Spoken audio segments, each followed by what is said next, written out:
राष्ट्रवादी काँग्रेस शरदचंद्र पवार पक्ष सत्तेत जाणार असल्याबाबतच्या बातम्या या केवळ अफवा असल्याचं शरद पवारांनी मुंबईत पक्षाच्या बैठकीत सांगितलंय। जे सोबत येतील त्यांना घेऊन सत्तेत जाण्यापेक्षा लढणं पसंत करणार असल्याचं ते म्हणाले।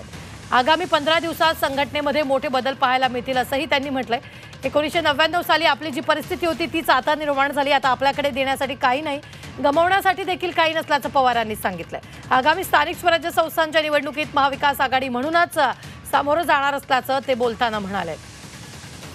या संदर्भात ताजे अपडेट देत आहेत आपले प्रतिनिधी सीमा आडे। सीमा, नेमकं काय म्हटलंय शरद पवारांनी?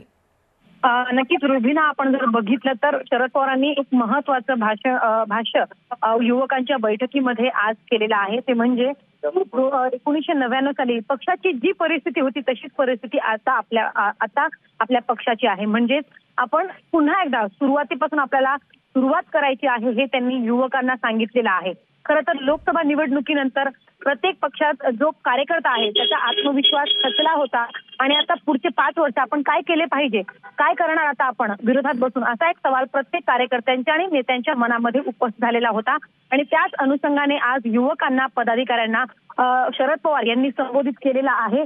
खरं तर आता त्यामुळे म्हणजे सुरुवात पक्षाची आहे आणि त्यामुळे सगळ्यांना आता मिळून मिसळून काम करायचं आहे। आगामी स्थानिक स्वराज्य संस्थांच्या या निवडणुकीमध्ये पक्षाची कामगिरी ही चांगली असली पाहिजे आणि त्या अनुषंगाने सगळ्यांनी तेवढं काम केलं पाहिजे असं त्यांनी आपल्या या बैठकीमध्ये सांगितलेलं आहे। आणि सगळ्यात महत्त्वाचं म्हणजे गेल्या अनेक दिवसांपासून जे वेगवेगळे वक्तव्य केले जात होते की दोन्ही पवार हे एकत्रित येतील, दोन्ही राष्ट्रवादीचे जे पक्ष आहेत, गट आहेत ते एकत्रित येतील, अशा अनेक बातम्या पसरलेल्या होत्या।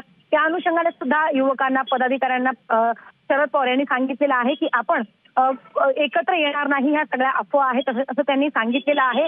आणि ज्या नेत्यांकडनं हे सांगितलं जात होतं की आपण एकत्र येऊ, शरद पवार आणि अजित पवार एकत्र येतील, या सगळ्या गोष्टींवरती, या बातम्यांवरती कुठेतरी तुम्ही विश्वास ठेवू नका आणि कामाला लागा असे आदेश जे आहेत ते शरद पवारांनी दिले। निश्चित धन्यवाद सीमा ताजे अपडेट देण्यासाठी। आम्ही वेळोवेळी तुमच्याकडून या संदर्भातले ताजे अपडेट घेत राहणार आहोत।